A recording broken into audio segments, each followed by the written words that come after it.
Ja, dit zijn de testgeluiden voor YouTube. Kunnen we even testen of het allemaal goed klinkt. Ik denk dat ze allemaal gewoon binnenkomen. Dus,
Hello and welcome to the International School in Eindhoven.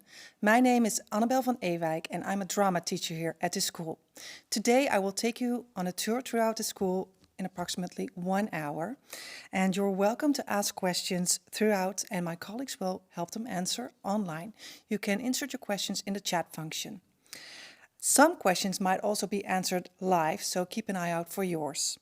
If your questions are not answered during this time, at the end there will also be an option to leave your information, ask your question, and then we will get back to you. First, we're going to begin with our director, Boris Prikkarts. Welcome. Thank you. And we know that Holland is a country where everybody cycles. You do this as well. Can you tell us a little bit more about that? Certainly. Cycling is very healthy, of course, and especially cycling from the train station where I arrive at to school is a wonderful cycling trip. The school surroundings is beautifully green and lush and many animals. So you hear the birds in the morning. So it's a great way to start a working day and a great way to arrive at the International School Eindhoven. A really relaxing way. Definitely, yeah. Okay. Can you tell us what sets the International School Eindhoven apart as a Dutch international school? Sure. It's not only a school that has phenomenal facilities and is located in a beautiful setting, as I said, green. It's a very established school as well. It's one of the most established Dutch international schools in the country, dating back to the late 1960s. But apart from the facilities and the campus and the surroundings, it's also a school that is populated by incredibly professional, driven, enthusiastic people, parents, staff, colleagues, students. So people with a big heart for education. And it's a privilege and a pleasure to work with all of them. Well, that's very good to hear, and I can only agree as a teacher. We are now going to take a look at the campus with this short movie.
Welcome back. I would now like to introduce you to some of our students. Zoya and Shlok, welcome. Zoya, can you tell us a little bit more about yourself, please? Well, I'm Zoya, as you just said. I'm an MP5. I've been at this school my entire life, ever since Group 1, and I am currently the Student Council President for the Secondary Department. Okay, well, that's very impressive. And what do you like about the ISE? I really think that the international community in especially this area of the Netherlands is really, really, really nice to experience, especially with all of these students coming from around the world, and especially that we get to do a lot of hands-on skill practicing. It's very different to any other curriculum, I think, and personally, I really, really enjoy it. And what's your favorite subject? Ooh, it's currently chemistry. Currently chemistry. Okay, that's very impressive. Thank you. Shlok, what can you tell about yourself? So I'm Shlok, and I'm currently in MP2C, and I come from India, and I'm 13 years old, and I'm part of Student Council, and I'm a representative. Wow, also. And how long have you been at the school? So about 4.5 years. 4.5 years. And what's your favorite subject at the moment? I currently enjoy doing mathematics. Okay, and what do you like about mathematics? The way the teacher teaches us in the class is sort of different to this previous school I've been in, and I really enjoy the way they teach here. So yeah, that's why I like mathematics. Well, I always found mathematics the hardest. So is there like, what makes this approach so good? So the teacher here is actually like available to all the students, and it's not like she sets the work for us and then we just do it, but like we actually she interacts with us and then we do it together, basically like a team, and that's what makes it so different from all the other schools. Okay, so you can really help each other to learn. Yeah. Oh, that's great. And for you, I have to say, for physics, it was the same. Well, I'm a drama teacher, so that's maybe a little bit implied, but what makes physics so fun for you? For me, it was chemistry. Oh, chemistry. I'm sorry. I'm sorry. No worries. I think for me, especially the way the teacher approaches us and really encourages us to ask questions, especially when it's such a topic where you're like, I do not see what's happening. Like, you really get to see it in practicality, and the way they teach us with experiments and the way they show us on the board with videos and the way they come to us personally if we have questions is really what makes it like personal. Like, you feel there's a connection between you and your class and the teacher, and especially on a class where there is no connection, which you can see, it really enhances the feeling in the class. Okay, so you actually see the whole class benefit from that approach. Exactly. Oh, that's beautiful. So that might work for me as well, maybe. Yeah. All right, thank you. Well, the ISE is an IB World School, which is an international curriculum run in schools all throughout the world. Let's take a look at this short movie to learn a little bit more about the IB.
Welcome back. I just got some information that there are people watching from all over the world, not just locally, but also from India.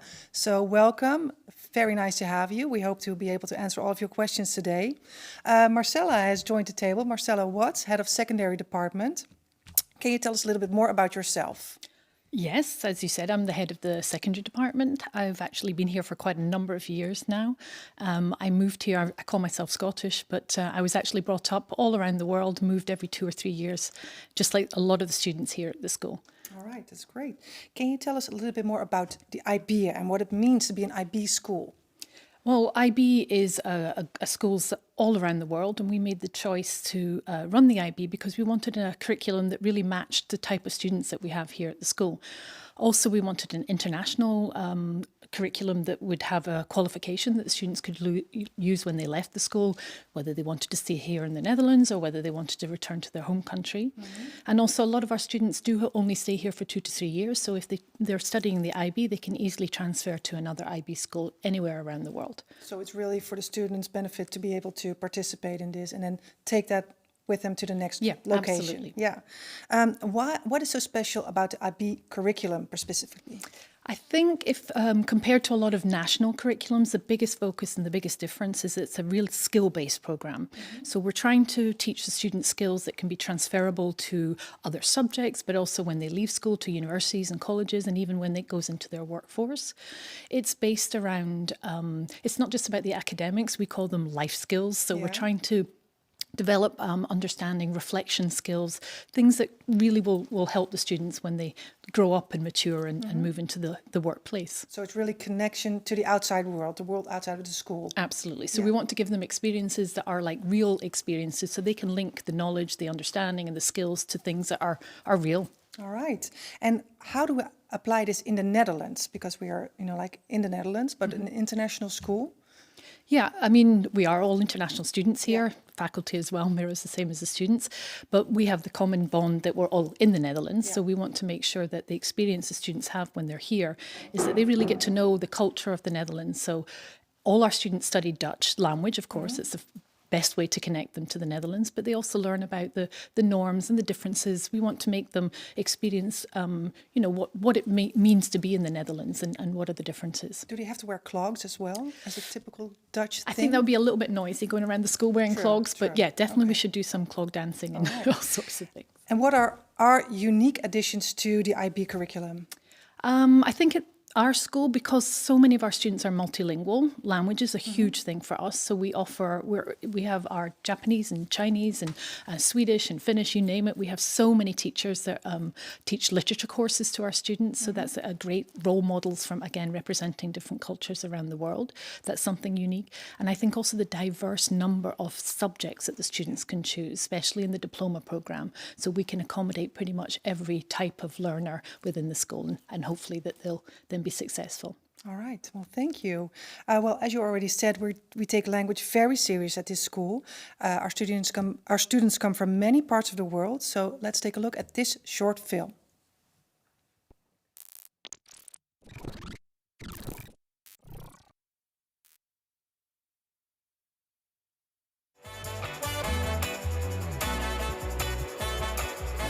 Well, language learning is very important. We have children from all over the world, over 60 nationalities, so therefore also a lot of home languages. We feel it's important that children learn the language of instruction, could either be English or Dutch, but also that they can focus on their home language. The ISE is the International School Eindhoven. We are a caring school. We want to cater for all our children. We have around 1,300 children from all over the world, and we feel that they need to be welcome in our school.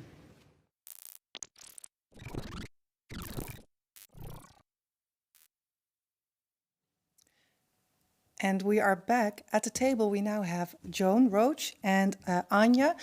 Joan, can you tell us a little bit more about yourself, please? I'm the head of the primary international department here. I've been here for about 17 years now, came from the UK. Okay. What is language learning like at the ISE? Can you tell us a bit more about that? Well, as you know, our students come from all over the world. Many of them speak 2, maybe 3 languages. And so language is part of their identity. So languages are very important here to us. We have 3 departments at our school.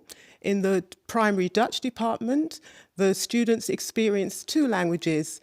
Their education is mainly in Dutch. 70% of the lessons are in Dutch and 30% are in English. So our students in the Dutch department leave with a very high level of spoken and written English. In the international department, the language of teaching is English. The students have Dutch as a foreign language lessons. They have 3 of those lessons per week where they learn basic Dutch words and also learn about the Dutch culture. In secondary, the students also have Dutch lessons as well, and they have the option of selecting French or Spanish as a foreign language.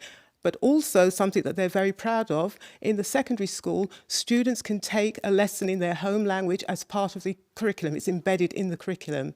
One of the other things that we're really proud of in primary is that we offer home language lessons after school. We offer a wide variety of lessons such as French, Spanish, Italian, German, Chinese, and also we accommodate the German school here and the Swedish school here. So children can learn their home languages at our school. Oh, that's great. Anya, you're a student. In which class are you right now? I'm in MP2. MP2, Yeah. all right. And which language do you have? I'm right now learning Dutch, phase 1 and 2, and French, phase 1 and 2 as well. And what's your home language? At home, I speak Urdu or English. Okay. And how do you feel about the possibility of all those languages here at school? I think that we can speak them all the teachers. They give us the opportunities to speak them and learn more at the same time, which gives us the freedom to basically communicate how we like. Okay, that's great. And is it difficult to learn those other languages? Or is it easy for you? I think it's difficult, but then we get the support we need by teachers and other people at school, even our parents. And John, can you tell us what activities do we provide for students to help let them learn the languages? Right, yes. One thing that I forgot to mention is we do have children that start at our school with no English or no Dutch, but they have to learn within our curriculum. So we recognise the languages that they come with, but we also give them additional support. We have our extra teachers, English language learners teachers, who support children to acquire the language of instruction, whether it be English or Dutch, working with them in small groups, taking them out of the classroom or working alongside them in the classroom to help them acquire the language of instruction. All right, thank you. That's very insightful. I understand that we are going to see some new students. Thank you so much for your information. Thank you as well, Anya. We're going to introduce a few new students in a moment, and we are also going to answer a few of the questions from home. So we're going to go to a transition right now. Here's Sebastian. And okay. Oh, need some help with that? Hi. Okay, well, I'm just going to step out of the frame and help them a moment. Okay, you got this? Yeah, great. Well, welcome. Some technical things that need to happen over here. Very good. Welcome, Sebastian and Liam. Sebastian, can you tell me, how old are you? I am 11 years old. Okay, which class are you in? I am in group 7A in the primary department. Okay, very good. And you, Liam? I'm 11 and I'm in the group 7C in the international primary department. Okay, you can just stand the way you are. You're doing great. Yeah, we can still hear you very well. All right. So, Liam, can you tell us what kind of languages do you study here? I study Dutch and I do English in my class. Okay. And the same question for you, Sebastian. Yeah, mostly in the class we speak Dutch, but we also have English lessons. We almost have them the whole week, except for Wednesday and Friday. Okay. Oh, that's very clear. Yes. And the other students in your class, do they speak the same language as you, or are they from different countries originally? Some of them are from different countries, but we all speak Dutch and English. Okay. And Liam, can you name one of the countries that one of your other classmates are from? I have one from Korea and has also a bit of French. Okay, wow, that's very impressive. Okay. From As well, India? yeah. Okay, great. Well, we are going to go to the questions from people online who are dying to ask you some questions. Is that okay? Yeah. Yeah, shall we look at what we have? Let's see. Oh, they're right in front of me, or yes, they're on the card. Sorry, I did not see that. The question is, how long, Sebastian, are your classes? 40 minutes or 1 hour?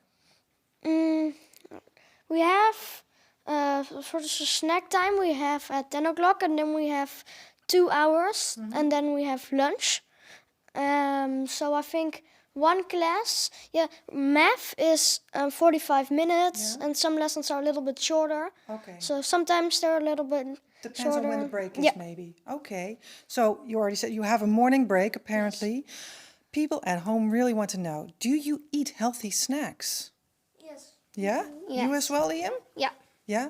Like, are they provided by school or do you bring them from home? Well, usually you have a snack from home, Yeah? and sometimes there was one year where we had to promote healthy eating, we had a challenge Okay. for healthy eating. Oh, and what did you have to do? Can you explain? You had to eat a healthy snack for, I think it was 1 week, Yeah? and then you had to, That's okay. You're doing great. we had to turn it into our teachers, and then there would be a certificate to hang up in your classroom if you had the most healthy eating. Oh, really? And did your class win or was it another class? It was another class. Okay, but I'm sure that you really tried your best. Yeah. But we also have a cafeteria at school here, right? So do you ever buy something from the cafeteria? Sometimes. Yeah.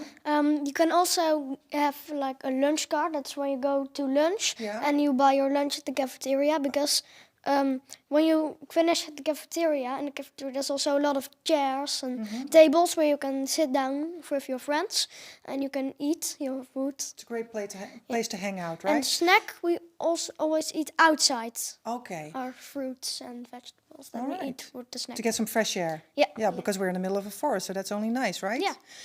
But we also sometimes have a bit of unhealthy snacks at the cafeteria, right? Yes, as a treat sometimes you could have a muffin, or they've recently added Pringles. Oh, yeah, that's really good. But good to indulge sometimes, not too much. Yeah. Well, thank you so much for answering these questions. I hope people at home are happy with that as well. We are more than just a school. In a moment, I will reintroduce you to Marcella. But first, we're going to have a look at a short movie. Thank you so much.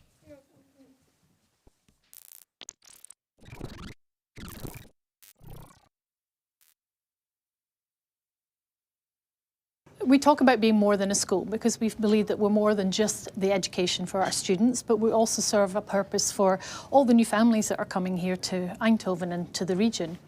We have a really extensive after-school program, so our students stay here. The school's open until 7 at night, so that they can do all sorts of different activities, from sporting activities to creative activities.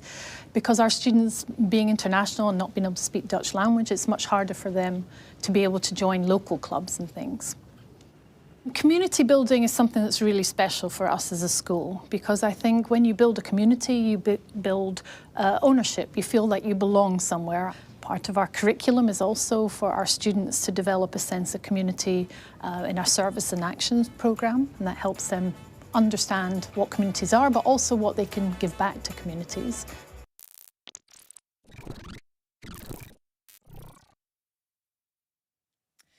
And we are back again. Welcome back.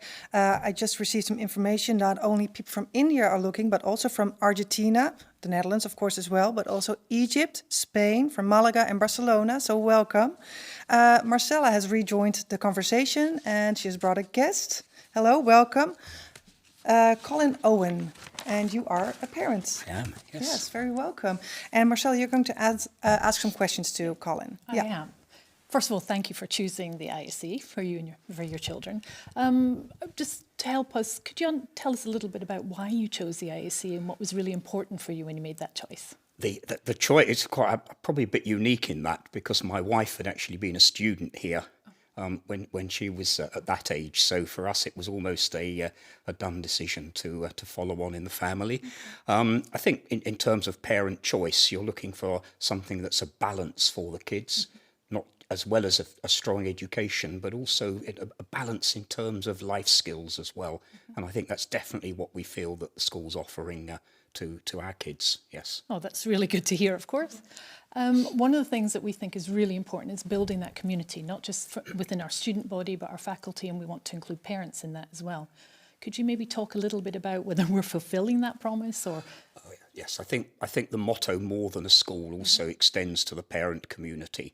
And I think as a parent, we find it a community that's very welcoming, you know, in terms of culture, nationalities, and that absolutely very broad. A number of activities also that parents can participate in. For example, I did my Dutch language here as a parent a few years ago, and so those types of things, boot camp, opportunity for the parents to enjoy some of the great facilities that the school has here. Great. Nice to hear again. We do have a lot of parents that I think are watching who haven't joined the school yet, and maybe you could tell them a little bit about what we can offer to help them in that transition of when they move here, not just for their children, but also for the parents. That's very important. And I think one of the things the school is very strong on offering here is that integration to help new parents with information about what they need, more than just the school information, but the wider information on how to settle in the Netherlands, whether it's basic things like getting social security numbers, but more about also integrating into society, being a kind of support behind when people are struggling a little bit, because that also always happens when you come into a new country. Brilliant. Thank you so much. Can I ask one more question? So what do you think about the quality of our education? Let me give you two answers on that. Oh, great. No, because I think, I think generally very strong, yeah?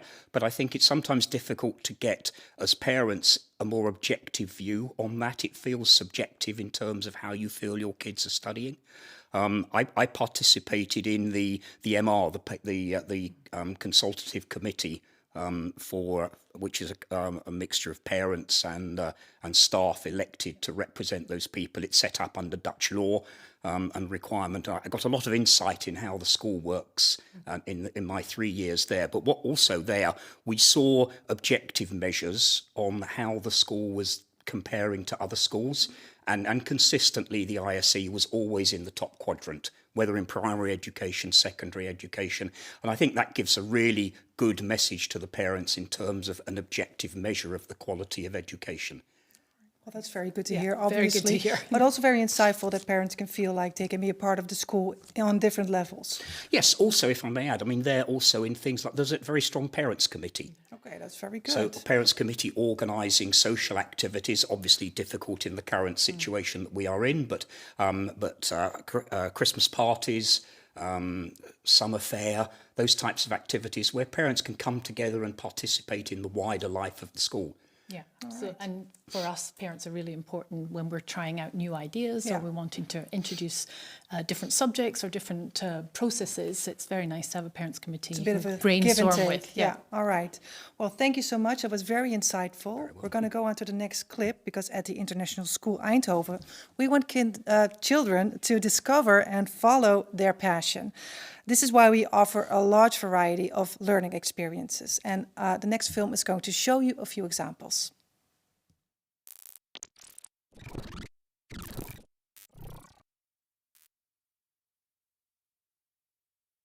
We've created a framework for teaching our students in an authentic, real-world context, and we combine the elements of project-based learning and design thinking instruction. The instructions are focused around solving problems based on the United Nations Sustainable Development Goals, and incorporated within that are the history, geography, science, music, art and design technology. We're dedicated to encouraging our students to pursue their passions, so we provide opportunities for them to develop their interests and skills by providing a number of after-school activities, both sporting and non-sporting. For example, we have volleyball, football, athletics, yoga, there's a choir, there's drama, there's coding, so many different activities for them to participate in.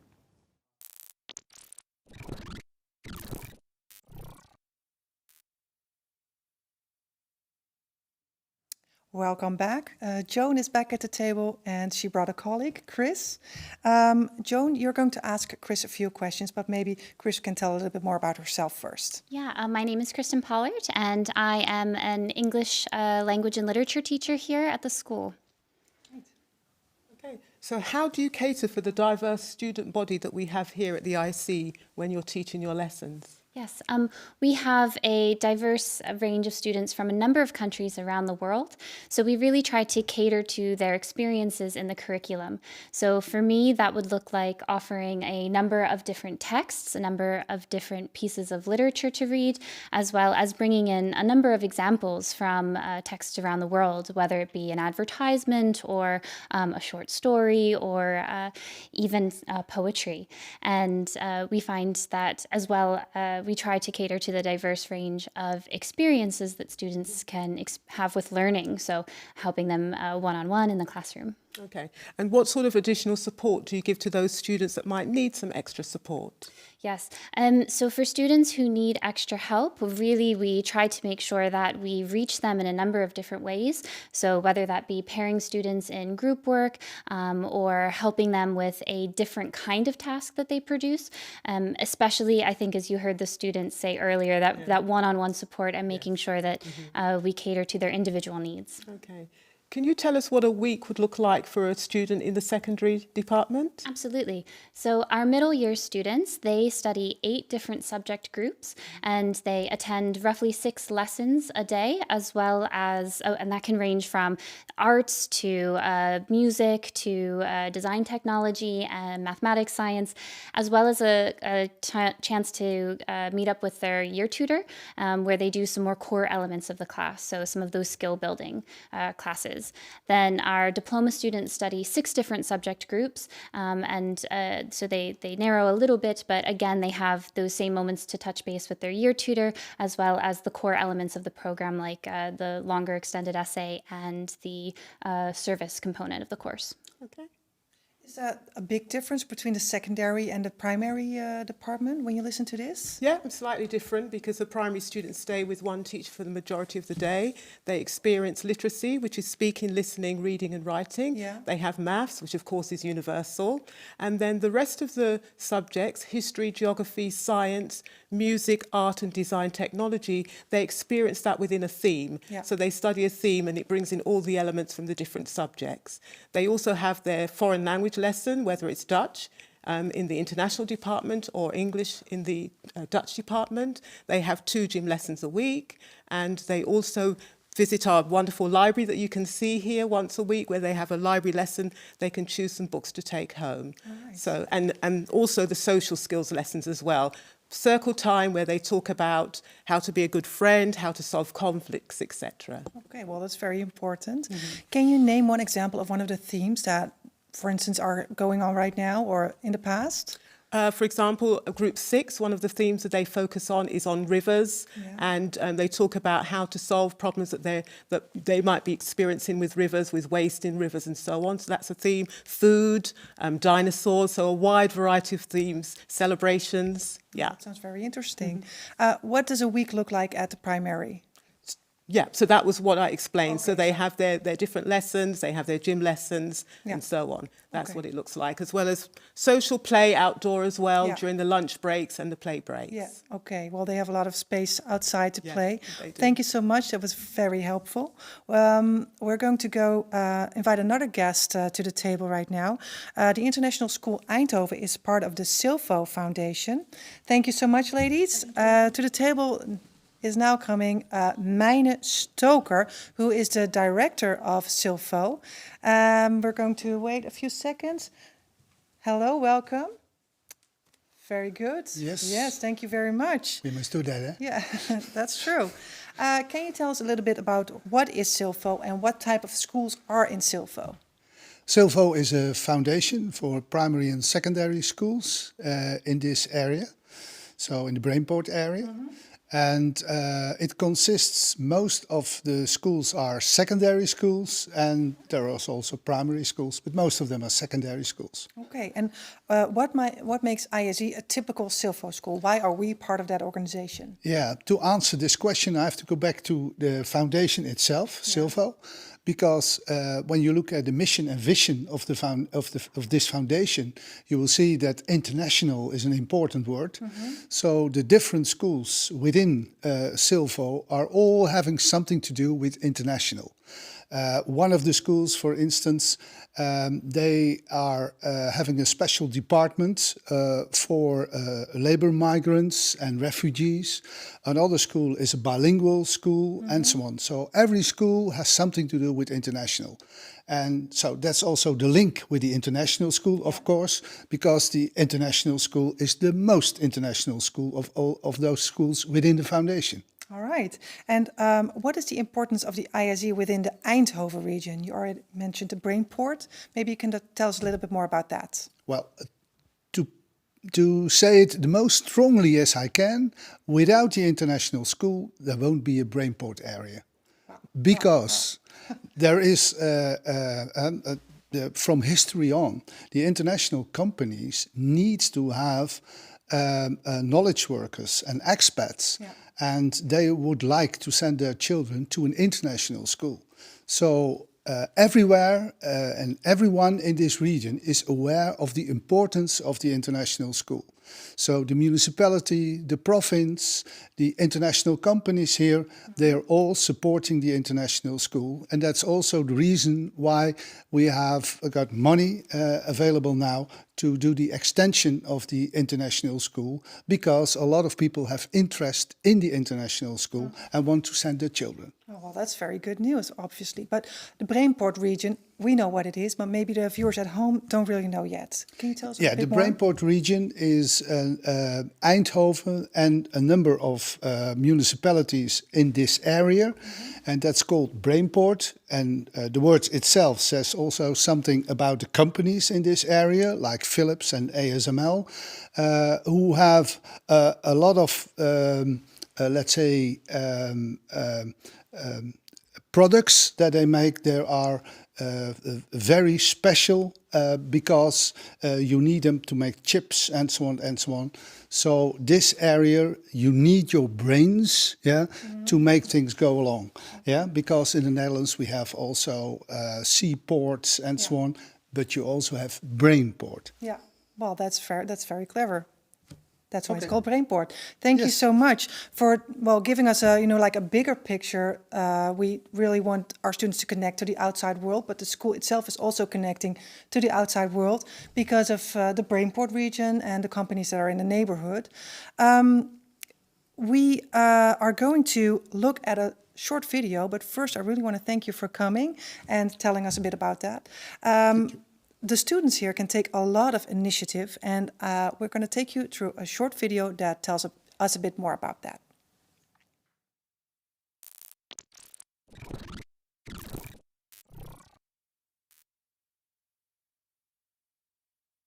We have all sorts of initiatives and ideas that we do as a school. It's an initiative that comes from the students, and we sort of try to do our bit for the school to make it more eco-friendly. So as a school, we have all sorts of ideas. At the study, we had a World Cleanup Day just before the lockdown, where we had all the students involved to help up clean the campus. And we also started recycling and separating rubbish, to overall help recycling and make school more eco-friendly.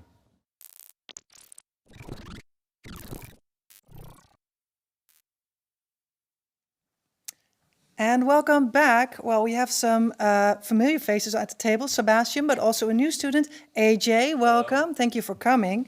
Can you tell us a little bit more about yourself before you begin, AJ? Yeah, so as you said, my name is AJ, or Aaron James, and I am a DP1 student, and I'm 16 years old.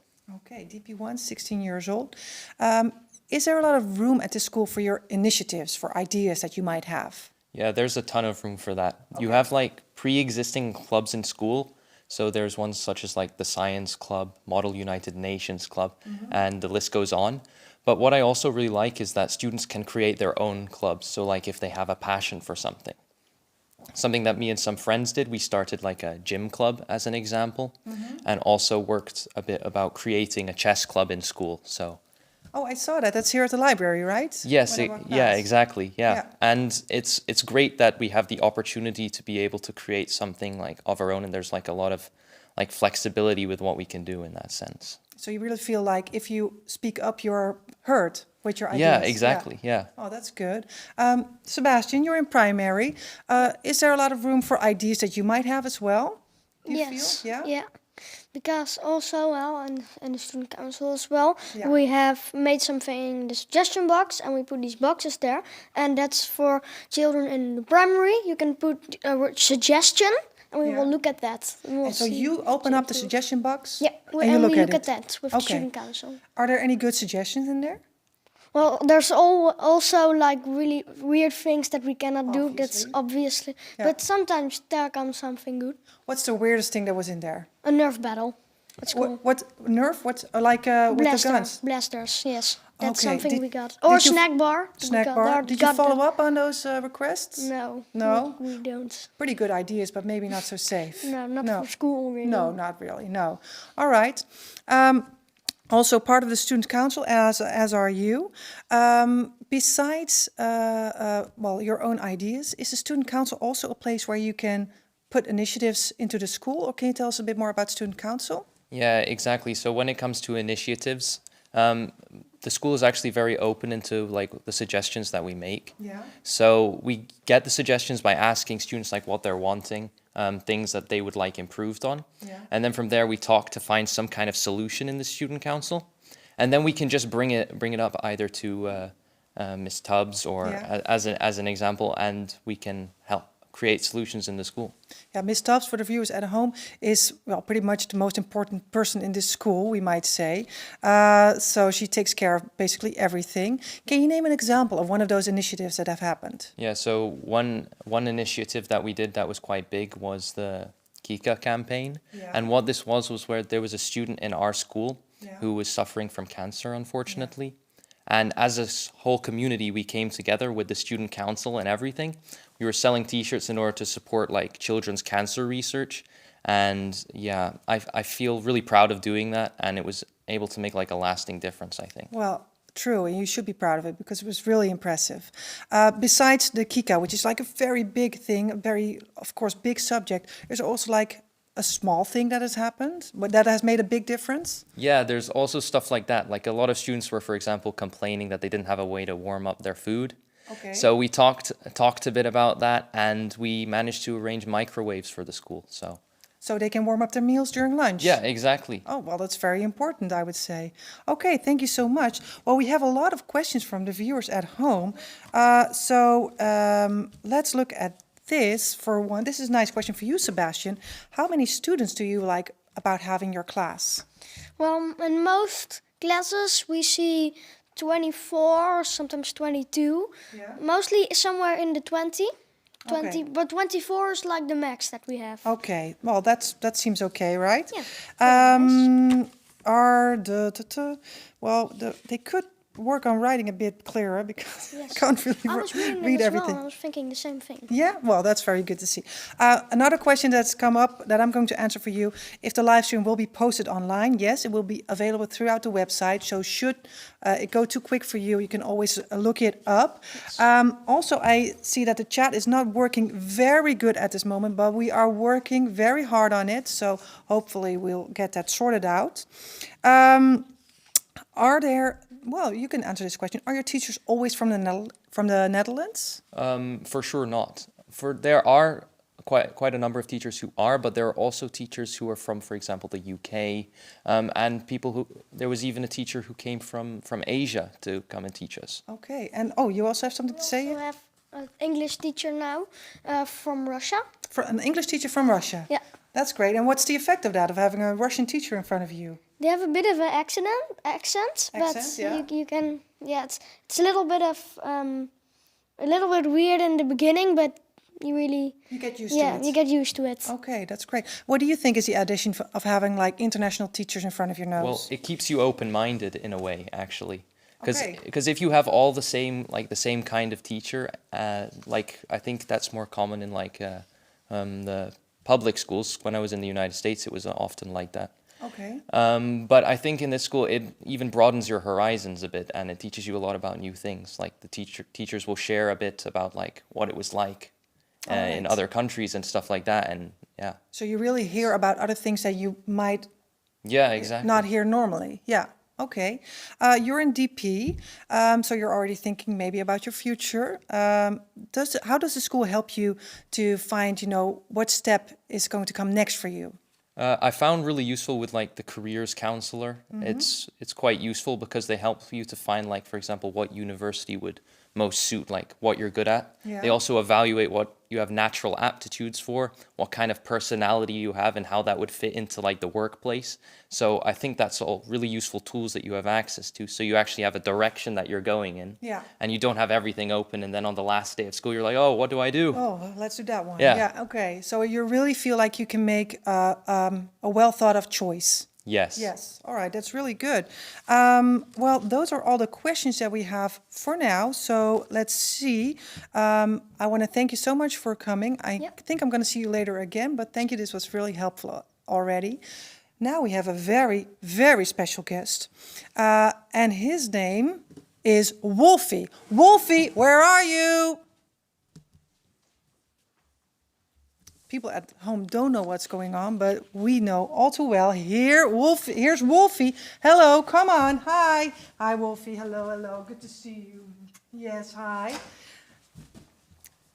And Anja is here as well to help us. Yes, you can wave, Wolfie, for the people at home. Just wave at all the cameras. You're very famous now because we have viewers from all over the world. So that's great. Finally, your breakthrough. So can you tell us a bit, when do you see Wolfie? So basically, Wolfie is our mascot, obviously. He is here especially for our sports events, but also tends to support us when we do initiatives such as the Kika campaign. He was amazing. But he's also, you can dance well as well. We've seen that too.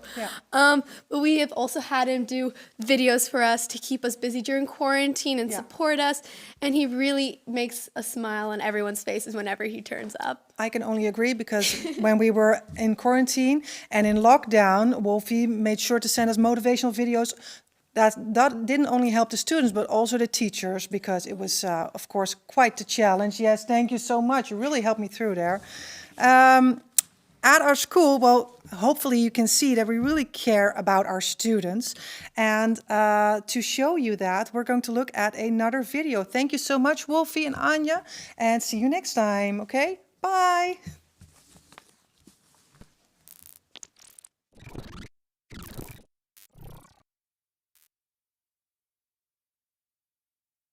I really hope that when our students leave the school that they obviously have learnt a lot, but especially that they've had fun learning.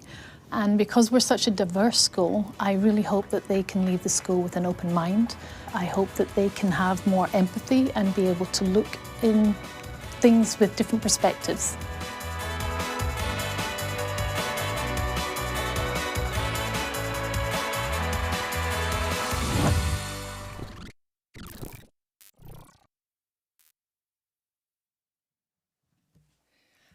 Yes, welcome back. We have Boris back at the table. Hello, and AJ. And Boris, you're going to ask some questions to AJ. Definitely, because teachers are your most important friends here at the school, apart from your own friends, of course. But you work with them most. So I'm very curious to know what kind of impactful, lasting experiences you have with your teachers. Could you give us an example of what happens? Yeah, for sure. Recently, I've had like an almost like eye-opening experience, and that was for physics class. Now, I've always enjoyed doing physics, but there's an approach to it in this school that I really like. So we get taught the general concept, like let's say just a formula or like the theory of how to do it. But then you're given a problem and you have to work together as a group to try and solve it. So trying different ways, trying different solutions. And it's always a problem that has like a real life context. For example, like predicting path of rockets and stuff like that. So it's really cool in that sense. And then once you manage to figure it out, it feels like you can really apply it in real life. Because you don't have like a teacher holding your hand through the entire process. And you're working together as peers on solving a problem. Sounds good. Sounds good. And your teachers are helping you with that, clearly. They are designing all those learning experiences and take you further. Fantastic. As you know, the ISE is more than a school. It's its motto. And I imagine more than a school being also outside of the school, and not just the schooling as you would expect the school to do, but also learning and experiencing learning, not necessarily in school, but also outside of school. Could you tell us a little bit about that? Yeah, so I have a few examples. One, like the school likes to do like events that are outside. There's some they did in Stripe, where you would practice like theater or movie theater fighting, which was cool. Yeah. But then I also like that the school like motivates you to like go on your own research. So for CAS, which is creativity, activity, and service that you need to do, they really encourage you to pursue stuff that you wouldn't normally think of doing, and you might find like a passion in there. So I was doing Model United Nations, and we even went all the way to The Hague. Fantastic. And we were like representing countries and having a whole debate in that sense. So that was a really cool experience that I don't think I would have had if there wasn't that. A Model United Nations, you discuss world problems, right? Yeah, world problems, and you need to think from the perspective of the country that you're given. Fantastic. That sounds good. Sounds really good. Well, I'm curious, Boris, do you also have like an experience that you've had in school here so far? Maybe things you've seen or witnessed or felt? Yeah, I mean, as I said earlier on, the connections between the people and the drive that people have to create learning experiences, to work together, to go beyond, walk the extra mile, is phenomenal. So I see that. I mean, you can see it here. You can hear it in really students, but it's also in colleagues who really want to go all the way. And together with the parents and the programs that we have and the communities outside of school that we work with, we make it happen for our students. Okay, well, thank you very much. We have some questions from viewers at home as well, so maybe you can help me answer them. So, for students, do you have laptops or other devices at school? Yeah, so there is the bring your own device policy, so they encourage that you bring your own device to school. Yeah. However, if you don't have one, you can borrow a laptop from the school. Yeah, so that's true. And how does do you have homework, and which subjects, and what's like the minimum or your average amount of homework that you have? So I think there is a significant amount of homework. However, in the diploma, you're choosing subjects that you enjoy to do. So doing the homework isn't usually a chore. And it differs per teacher. Some have more of an approach where you do most of the learning in class and studying is up to you. Yeah. Whereas other teachers feel like you need to do like some problems at home to help you understand the concepts. Okay, maybe also to help you connect to your own world and not just leave everything at school. Okay, well, thank you. Maybe this is a nice question for you. Is there an expected level of English knowledge that we expect of students? No, as you've heard before, some students come to the school without any English. Others have some level of English. So one of the things we do well here at the International School Eindhoven is support students in their language needs and to guide them to a full understanding of the curriculum, the programs in English or in Dutch or any other language, but mainly English as the language of instruction. All right, yeah, I can relate to that as a teacher. I always have to try to connect also to students that are new in the English language. So we really try to do our best with that. This is a good question. How did school manage through COVID and lockdown? Well, I think like most schools, it was a period of transition for everyone, for parents at home, for students at home, for colleagues at home, and then trying out all kinds of new ways to teach digitally, long distance, hybrid. So I think up until this day, it has been a very unsettled, but also insightful period of what works and what doesn't work. What I see around me is that a lot of us are longing to in-person education and see the limits of online education, but also we've learned some of the new ways of teaching with digital means that are here to stay and to enhance our education. Yeah, we really took something from it as well. Yeah. Okay. Where did you live before you came to the Netherlands? Yeah, so I was actually born in the Netherlands, but then through in primary, I moved to the United States for Yeah. 4 years. Okay. So Well, viewers at home want to know what it's like to live in the Netherlands. Can you provide an answer? yeah, living in the Netherlands is pretty good.